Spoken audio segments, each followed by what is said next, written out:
Samedi 22 février. Et il faut encore allumer la lampe à l'intérieur. Le ciel est gris blanc, bouché, mais moutonnant par moments. On y voit quelques reliefs. Et puis bien sûr, il pleut. Non, pas vraiment. Il pleuvine. Et dès que le froid s'arrête, eh bien c'est le vent, mais plus souvent la pluie ou l'humidité. Le sol sous l'herbe très abondante. Oui, l'herbe comme dans un pré, hein, c'est même plus un jardin. Le sol est spongieux. Très étrange. Et là où les racines ne sont pas trop profondes, pas trop dures, on peut arracher quelques petites touffes à la main. Chouic, ça sort tout seul. Alors bien sûr, il convient de ne pas travailler la terre quand elle est aussi mouillée. Oui, parce que ça la tasse, et après ça fait le lit des petits parasites. C'est mon ami René qui m'avait appris ça. C'est pas de la théorie de bobo néo-rural, hein. Mais la plupart des gens ne le savent pas, et mon ami René s'étonnait que le maraîcher biodynamique travaillât la terre même lorsqu'elle était gaugée. Détrempée. Détremper est la terre. Eh bien, je n'ai plus de piles pour mon petit enregistreur. Ah, les piles, c'est encore tout un chapitre. Ces choses-là, consommables, jetables, hautement toxiques pour la nature. Ah, je me dis parfois que tout ça, c'est de la caille, que c'est pas si toxique que ça. Enfin, je sais pas, après tout, allez savoir. Mais utiliser ces trucs, ça me tord toujours le bide. Et pas depuis qu'on est woke, hein. Ah non, bien avant, bien avant. Bah oui, ça fait partie des choses que je disais et que personne ne voulait entendre, qui sont maintenant à la mode mais obligatoire. Mais pas, comment dire, elles ne viennent pas du fond des entrailles de ces gens. Puisqu'à 20 ans ou 30 ans, les mêmes personnes, ça leur passait au-dessus, hein. Non, ces choses qui ont été produites en usine avec des matériaux techniques et dangereux, qui vont avoir une durée d'utilisation absolument minime par rapport au temps de leur production, de leur stockage, de leur transport, de leur retransport, de leur emballage, bon tout ça. Et après utilisation. Ça me paraissait aberrant, comme le fait de casser du verre, n'est-ce pas ? De casser des bonnes bouteilles qui ont été fondues, qui peuvent tout à fait servir. Bref, j'ai parlé 10 000 fois de la consigne, mais moi ça me fait toujours mal au cœur d'utiliser ces piles. Alors des fois je me dis non mais voilà, ce monde n'existe pas, tout ça est symbolique, tu ne peux pas t'attaquer au monde entier. Et pourquoi je me sers de piles ? Juste pour ce petit enregistreur.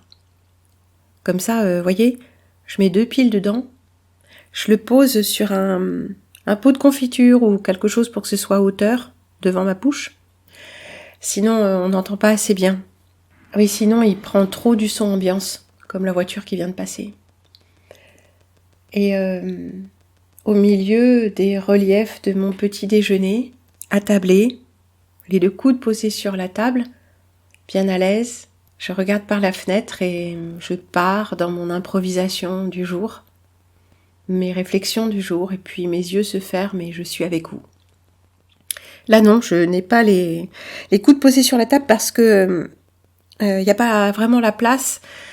Comme je n'ai plus de piles, et je n'en ai pas acheté hier, je n'y ai même pas pensé. Hier, j'étais en visite au supermarché. Ouais, en visite. Ah bah ça vaut le détour. Ça m'est pas venu. Et donc je dois brancher l'ordinateur, que vous entendez peut-être parce qu'il est bruyant. À ce propos, pas de conseil. Quelqu'un m'a dit « Ah, coup de soufflette dans ton ventilo, il fait du bruit. » Ouais, c'est très gentil, mais le ventilo de ce truc fait du bruit. J'ai même été obligée de le changer. Peu de temps après avoir, enfin je sais pas, 1 an après, ce qui se déclenchait tout le temps. Donc c'est un problème de ce modèle. Et voilà, c'est comme ça. Et qu'est-ce que vous voulez, c'est comme ça. On a regardé ça, je vais pas le changer. De toute façon, même neuf, il faisait du bruit. Bon, c'est pas la question. Donc voilà, ça prend beaucoup de place, il y a les fils partout. C'est pas la même ambiance. Donc pour déposer proprement tout l'appareillage, j'ai dû me débarrasser des reliefs de mon petit déjeuner. J'ai déposé sur le côté la cafetière verte, fêlée, fêlurée, d'où s'écoule très très lentement comme d'une clepsydre quelques gouttes de café, qui après sèche et colle le fond de ladite cafetière à la soucoupe que j'ai mise dessous, pour ne pas en mettre de partout. C'est comme ça que j'ai cassé une soucoupe d'ailleurs, comme c'était collé. J'ai soulevé la cafetière, la soucoupe est venue, mais le poids propre de la soucoupe a fait que que cette dernière, n'est-ce pas, cette dernière s'est détachée et poum, cassée. Bon, cassée en deux, mais je vais pas réparer ça. Une jolie petite assiette de porcelaine blanche qui était ici dans la maison, comme la cafetière. Oui, mais c'est ça qui est bien avec la vaisselle, c'est que ça casse et on la remplace. Ouais, ça permet d'avoir des choses neuves sans s'encombrer monstrueusement. Comme les vêtements, vous savez, on rachète un vêtement neuf que quand on largue un vieux vêtement. Ouais, ça c'est pour les nénettes, qui ont toujours tendance à en avoir trop. Et puis j'ai posé aussi mon petit bol de café, mon petit bol de potier là, et la bouteille de lait, la bouteille de verre, comme dans l'ancien temps. Non pas que j'achète mon lait en bouteille de verre, non, plus depuis que je ne vais plus le chercher à la ferme. Je vous raconterai ça un jour ou l'autre. Mais je le transvase. Oui, comme ça j'ai pas à me taper l'étiquette ou le contact du plastique. Ça me plaît bien. Puis j'ai rangé le petit grille-pain Moulinex après l'avoir épousseté. J'ai donné les miettes aux oiseaux. Et le beurre et la confiture. Oui, c'était un bon petit déjeuner, merci. Confiture fraise framboise. Ouais, toujours la même. Mais où en étais-je? Un jour gris et humide, avec un peu de vent. C'est pas très engageant pour aller au marché. Alors je ne me suis même pas donné la peine de me mettre sur le bord de la route là-bas et d'attendre que quelqu'un me prenne. Déjà parce que les 2 derniers samedis où j'ai essayé, personne ne m'a emmené. Donc je n'ai pas revisité le marché depuis que je suis revenue. C'est fou, hein? Le jour est sans couleur. Enfin, vu d'ici, comme ça, de la fenêtre. Peut-être que si je m'élevais un peu, je verrais le vert des prairies. Ah c'est vert, pas avec toute la flotte qu'il y a, devine. Puis il y a des fleurs aussi. Enfin, je sais pas s'il y a des fleurs. Si, j'ai vu hier, mais où les ai-je vues? Ah oui, avant-hier. J'étais à Moulins. On m'a emmené à Moulins, emmené, ramené, pour prendre un cours de machine à tricoter, figurez-vous. Ouais, c'est pas fou, hein. Mais bref, aux abords d'un groupe scolaire, il y avait des pelouses tout autour qui ne sont pas piétinées. Ouais, c'est encore Moulins, hein. Pourtant, c'était plus vraiment Moulins, c'était bien le Maghreb quand même. Toutes ces filles voilées, hein, c'est impressionnant. Mais bref, il y avait plein de... Attendez, qu'est-ce que c'était? Non, c'était pas des primes verts, c'était des crocus. J'ai cru que c'était des primes verts au début parce que la plupart étaient jaunes, mais il y avait jaune et violet, mais des tout petits. Je sais pas, ils sortaient de 5-6 cm de la pelouse tondue bien ras. Ah mais il y en avait partout, c'était un vrai petit tapis. C'est très charmant. Sinon, j'ai pas vu beaucoup de fleurs. Il y a quelques pâquerettes, puis qui se sont éteintes et il y a ces petites fleurs bleues, vous savez, les Véroniques de Perse. Voilà, pour l'instant c'est ça. Et l'arbre aux papillons, je me rends compte que depuis que je suis arrivée, donc en fait il n'a pas gelé, hein. J'étais là en janvier. Et il est en feuilles, non pas en fleurs, en feuilles. Il fleurira plus tard. J'en ai fait plein de boutures. Oui, parce que tant qu'à le tailler, j'ai tout mis ça en terre et en pot. Bon, il est blanc. L'arbre aux papillons, c'est ce qui attire les papillons, le Buddleia davidi. Ouais. Et j'ai remarqué que les papillons préfèrent le violet. Je crois même le violet foncé, c'est celui qui les attire le plus. C'est-à-dire qu'il y en a beaucoup plus. Et puis c'est beau, hein, quand vous avez les papillons blancs et les papillons citron sur les grappes violettes. Oh là là, c'est de toute beauté. Mais bon, celui-là, je ne l'ai pas acheté, j'ai récupéré justement des plants, des boutures, hein, là où de mes voisines allaient jeter dans le chemin qui en fait appartenait au terrain de René, hein. Donc ils jetaient tous ces merdes chez René. Ah, c'est dire la considération. Les jetaient là dans le chemin comme si c'était à eux. Bref, c'est vrai qu'un chemin n'a pas à être privatisé, mais bon, c'est comme ça, c'est pas lui qui avait décidé. Et j'ai récupéré ces morceaux de... Comment on peut dire? Ces morceaux de bois, ces tiges, sans savoir de quelle couleur ils étaient. Et il m'a fallu attendre, bien sûr, 2 ans. 2 ans de bouturage pour les voir fleurir. Oui, ça fleurit pas tout de suite. Et c'était blanc. Zut! Mais bon, ça attire quand même les papillons, puis un blanc, un violet. Bon, un jour ou l'autre, je récupérerai. Parce que vous savez, c'est très facile à bouturer, le buddleia. Alors on dit, ça repousse comme du chien-dent. Parfois, il y en a le long des voies ferrées. J'en avais même ramassé en Belgique. J'allais jusqu'en Belgique voir ma dentiste. Ouais. Il y en avait. Et j'avais réussi même à en déterrer. Mais bon, le temps que je revienne, tout ça, les racines avaient trop souffert. Je pense que j'ai tardé à m'en occuper comme il fallait. En tout cas, pendant des années, j'ai essayé de bouturer du buddleia, qui est comme du chien-temps, entre guillemets. Non, quand même pas, hein. Mais qui se bouture très facilement. Et j'ai jamais réussi. Et là, c'est mon premier. Et là, ça fait un moment qu'il est là, hein. Donc, quoique, est-ce que ça fait un moment qu'il est là? Je sais plus. Si c'est celui de là-bas, quand est-ce que j'ai quitté cet endroit? Alors j'ai dû le trimballer, je pense. Le trimballer, le rebouturer. Eh bien, ça ferait au moins 3 ans maintenant que je le trimballe.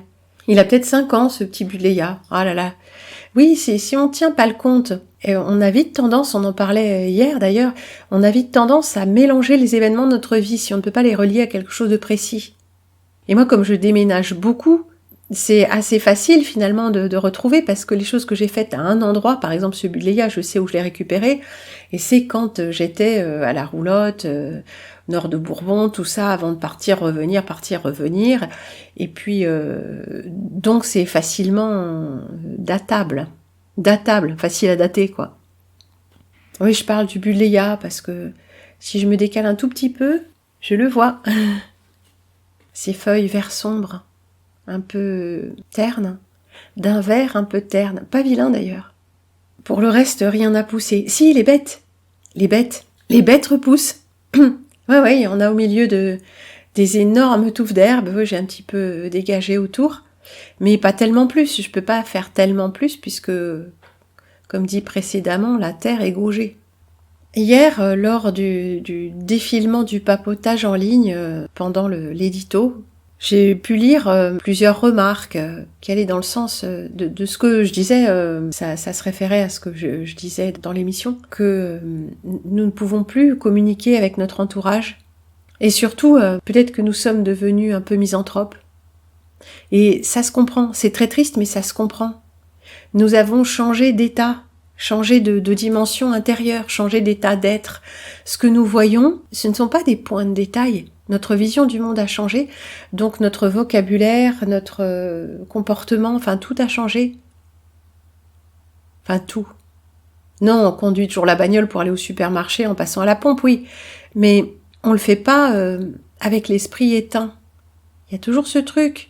Que pendant qu'on conduit, on regarde le ciel, on voit les choses qui ont changé autour de nous, on sent quelques petits trucs se préparer. Et d'ailleurs, toute l'histoire chibrite et d'autres histoires, hein, comme Gaza et trucs comme ça. Bon, là, il y a un enjeu eschatologique autour de la terre dite d'Israël, dite sainte, dite, je sais pas, il y a quelque chose là, un point névralgique à plus d'un titre, hein, comment dire, astral, hein. Bah oui, tout ce qui est ici-bas est astral, donc c'est pas compliqué. Donc il y a rien de sacré ici-bas. C'est pour ça, entre autres, qu'il n'y a rien de sacré sur Terre et dans l'univers. Parce que l'univers y compris, c'est le monde créé. C'est une façon très facile de le dire et très compréhensible. Il n'y a rien de sacré ici-bas. Et ailleurs, c'est ailleurs. Par définition, nous n'avons qu'un accès tout à fait indirect à la transcendance. Oui, c'est ça la transcendance. Alors, au lieu d'aller vers la transcendance qui nous demande un effort, puisque par définition, nous ne pouvons pas atteindre quelque chose qui est au-delà de tout ce qui est accessible à nos sens et même à notre intellect. Et au lieu de transcendance, on nous propose la transgression. Mais transgression n'est pas transcendance. C'est là l'un des gros mensonges, que par la transgression du bien et du mal, on va transcender le bien et le mal et on va atteindre à l'état de divinité. Deux divinités, ouais, une divinité du monde créé. C'est pas faux, mais c'est complètement mensonger par omission. Mais il faudra qu'on reparle de ça, parce que il y a des gens pour qui ça ne sera pas clair, et surtout il y a des gens qui ont choisi la transgression plutôt que la transcendance, et qui continuent d'y voir un chemin spirituel. Donc ce sont des gens qui sont dans l'erreur diabolique. C'est ça l'erreur en fait. Parce que ce chemin soi-disant spirituel nous amène toujours à glorifier l'ego. Pas l'être humain, pas la personnification de l'humain, c'est-à-dire le côté vraiment individuel, non. Toujours, il y a une notion de pouvoir sur les choses. Oui, j'ai vu un petit texte là-dessus. Attendez, c'était dans le Kybalion. Ouais, le Kybalion. Ah, vous êtes plusieurs à me l'avoir envoyé. Hein. Il y a des moments où ça circule, ils remettent ça en ligne. Mais vous savez d'où ça émane, le Kybalion ? Vous savez d'où ça émane, toutes ces vidéos faites par intelligence artificielle avec une voix synthétique et des images également synthétiques qui vous parlent de spiritualité? Vous savez de qui ça émane? Qui met ça en ligne? Et en définitive, qui fait la promotion du Kybalion? En définitive, vous n'allez pas être surpris. Enfin, si vous m'avez suivi jusque-là, vous n'allez pas être surpris. Ce sont les francs-maçons. Et pourquoi je dis ça? Parce que je vais souvent sur les sites francs-maçons, Gadlu, Gants Blancs, vous savez, les sites de vente de produits pour francs-maçons. Bah oui, mais c'est intéressant. On voit, on comprend des choses. Notamment les couleurs ou les chapeaux. Le chapeau de Mitterrand, c'était le chapeau de maître français, maître franc-maçon. Ce sont des codes qui se donnent. Le haut de forme, le maître anglais, ou je sais plus, de rite écossais rectifié, enfin bon, bref, vous voyez bien, toutes ces paroisses. Donc j'apprends toujours des choses. Là, je regarde un article et il est question du Kybalion. Donc téléchargez votre version en ligne du Kybalion, exactement comme sur tous les sites d'ésotérisme et trucs comme ça. Alors les gens disent, mais oui, mais c'est parce que la franc-maçonnerie, ils sont initiés au secret de l'univers, donc c'est pas étonnant. Mais ouais, c'est pas étonnant. Mais qui remet en ligne ça en vous parlant de spiritualité? Quelle opération psychologique est-ce? Parce qu'il y a aussi beaucoup de sujets sur le yin et le yang et ci et ça. Donc ils vous vendent le côté sacré de la chose. Mais le côté de véritable connaissance occulte, vous pensez bien qu'ils se les gardent. Si vous balance le Kybalion, c'est que le Kybalion, c'est une vitrine pour vous appâter. C'est que le Kybalion, ça n'est qu'une partie des choses. Le Kybalion, c'est des enseignements ésotériques. Mais ça, c'est pour les loges bleues, c'est pour les gogos. Mais c'est la technique du pied dans la porte. Ça nous fait nous intéresser à l'ésotérisme et ça nous fait signer le premier pacte. Mais en tout cas, sur le site franc-maçon, je ne sais plus quoi, on regardera ça un jour ou l'autre, peut-être bien Gadlu d'ailleurs, on trouve le Kybalion. Clic-clac, PDF. Bon alors la spiritualité des francs-maçons, vous savez un peu ce que j'en pense. Mais je voulais vous parler du ciel, de l'impression que ce ciel produit sur nous et de l'impression surtout d'être tellement seul au monde parce que personne ne se rend compte. Ça fait peut-être 2 mois que le ciel est comme ça, qu'il n'y a jamais vraiment de bleu, qu'il y a des traînées, des quadrillages, qu'on voit pas le soleil, que les gens s'en plaignent, mais ça s'arrête là. Ça s'arrête là, ils sont éteints. Ils ont été remis à jour. On voit bien que c'est pas des vrais esprits. Ils sont dotés d'un mental, ils répètent ce qu'on leur dit, et même quand on essaie de les réveiller, ça marche pas. Je dis pas que nous n'avons pas été programmés, que nous ne sommes pas toujours, mais à ce point, uniquement programmés, c'est très troublant. Alors la question, c'est qu'est-ce qu'on fait? Non, pas pour les réveiller. Ils sont pas réveillables. De toute façon, ça ne nous appartient pas de les réveiller s'ils doivent se réveiller, certains d'entre eux. Mais qu'est-ce qu'on fait de ça? Cette masse critique d'endormis. Vous comprenez que j'ai plus envie d'aller parmi eux, d'aller boire le café le matin. De toute façon, je suis trop loin, mais même au marché, même des gens sur qui je comptais, des alternatifs. Qu'est-ce qu'on fait? Alors toi, t'es ici, moi je suis là, des centaines de kilomètres nous séparent. Depuis le début, je rêve de ça, d'un voisinage, voisin de jardin, voisin de hameau. On vivrait en bonne intelligence et surtout pas les uns sur les autres, mais on pourrait, comme dans l'ancien temps, échanger quelques mots avec un être qu'on suppose être vivant, et pas ces zombies là, qui sont prêts à accepter tout ce qui va arriver, les prochaines étapes. La sécurité sociale alimentaire, les villes 15 minutes, la prochaine pandémie, je sais pas moi.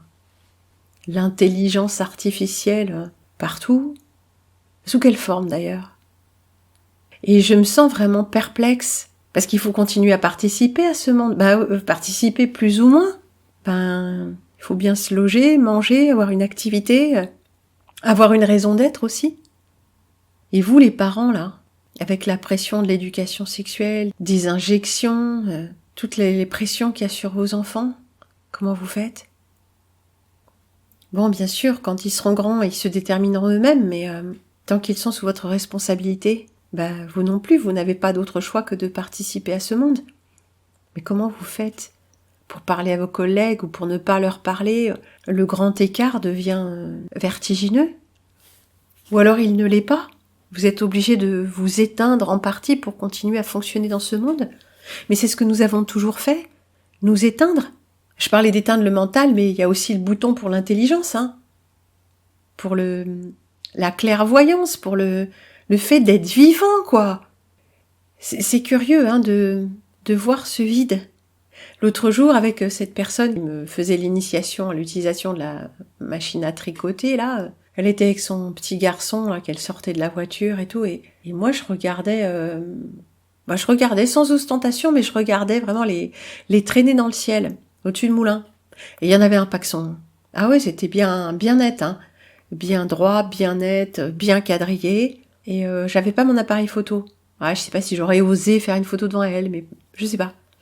Mais rien. Personne ne lève le nez et personne ne réagit. Pourtant, tout le temps où elle s'occupait de l'enfant, je regardais le ciel. Je regarde souvent le ciel. Mais avec naturel, avant j'étais là, presque de façon ostentatoire. Non, je regarde. Personne ne lève le nez. Surtout pas quand il y a des traînées. C'était ça l'an dernier sur la Montagna. C'était vertigineux, vous vous souvenez? Il faut regarder les photos, elles sont toujours sur Crowdbunker. C'est pas des vidéos, vous savez, c'est des petites publications images. Ouais, c'est édifiant. Et on arrivait parmi eux, là, en bas, quand ils travaillaient sur leur chantier, sur la place du village, je ne sais quoi. Bon, le village, c'est quasiment chez eux, et la famille régnante, là.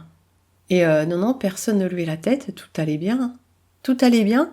Alors la séquence, c'était de 7 à 9 heures, ça épand. Après 9 à 10, ça commence à être vraiment chargé, puis à 11, c'est complètement bouché. Et c'était toujours comme ça, et les mecs, ils remarquaient rien.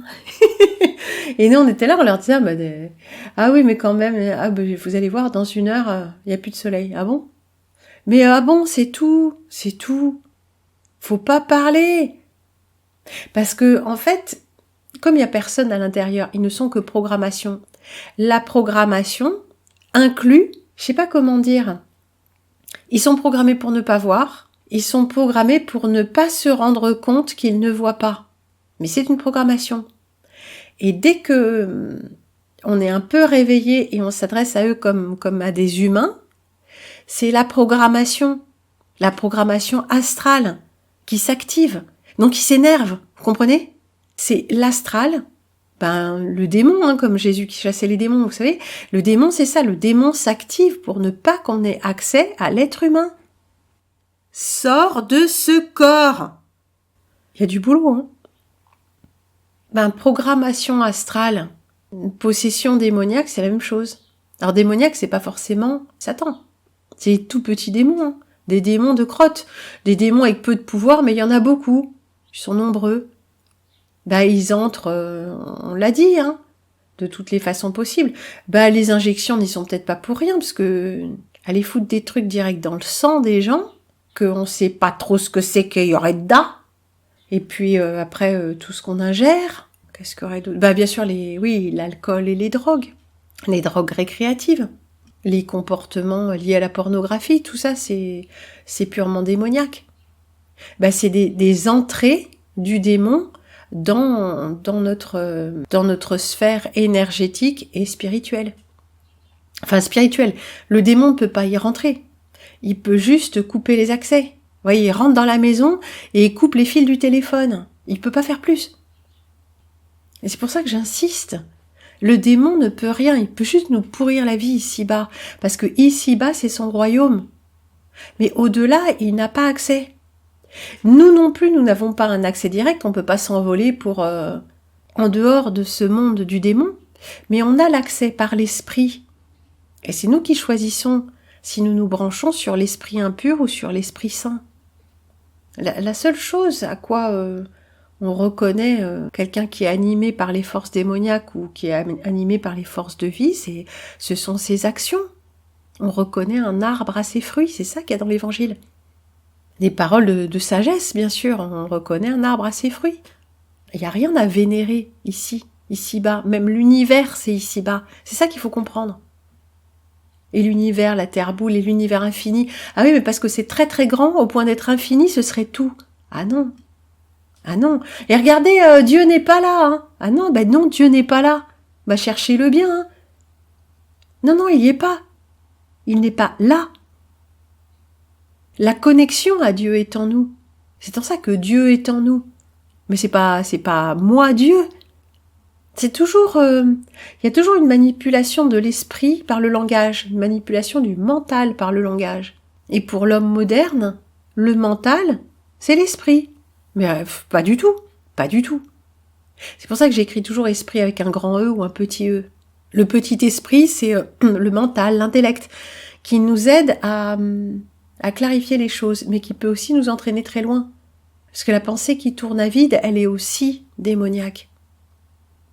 On peut se rendre malade, dépressif, suicidaire, rien que par la pensée.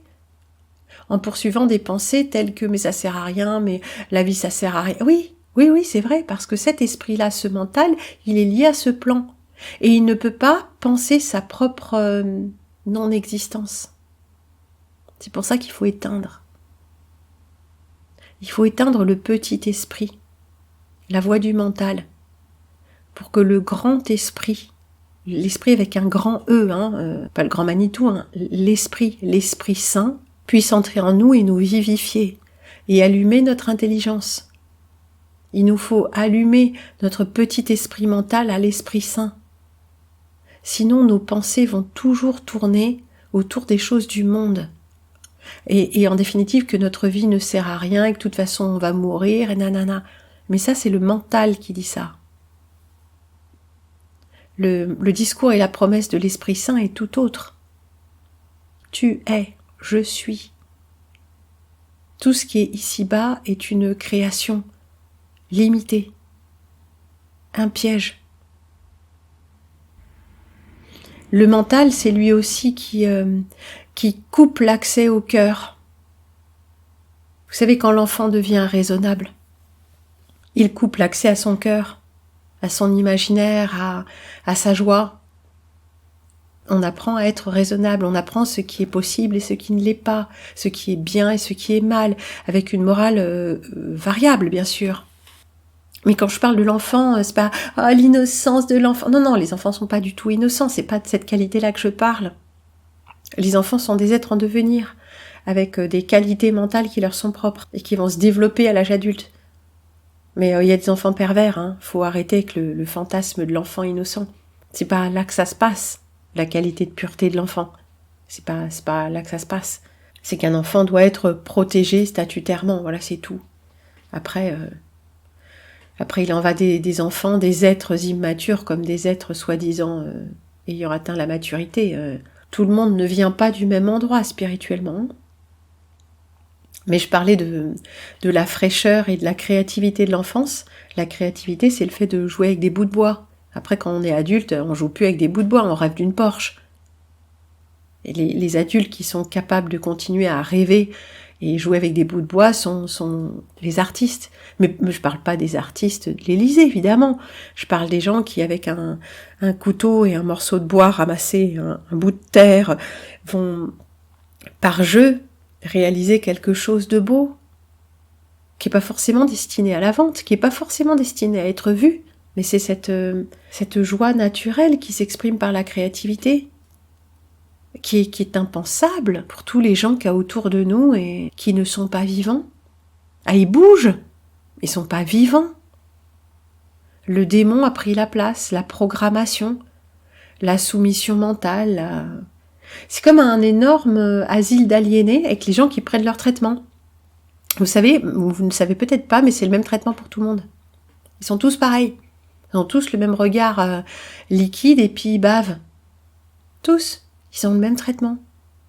Je sais pas si c'est toujours comme ça, je sais pas si c'est comme ça partout, mais moi c'est ce que j'ai vu. Voilà, là on est dans un asile et tout le monde a le même traitement. Et puis il y en a quelques-uns qui se planquent et qui jettent les pilules aux chiottes. On arrive à se reconnaître entre nous. Bien que, et ça c'est aussi difficile, on n'en est pas au même point et on n'a pas la même personnalité, vous savez, cette carte astrologique, cette programmation astrale. Donc en fait c'est compliqué de de communiquer entre nous, même quand on est un peu réveillé, pas sous hypnose totale. Donc ça devient difficile. Ça devient difficile de vivre autrement que très retiré, n'est-ce pas? Vous êtes plusieurs à l'avoir écrit et nombreuses, je crois. C'était surtout des femmes. Cette solitude vous convient bien. Mieux vaut être seul que mal accompagné. Et c'est tellement bizarre. C'est tellement bizarre que ça se voit si peu aussi. C'est très subtil ce changement. C'est très subtil cette révélation. C'est tellement étrange, tellement paradoxal.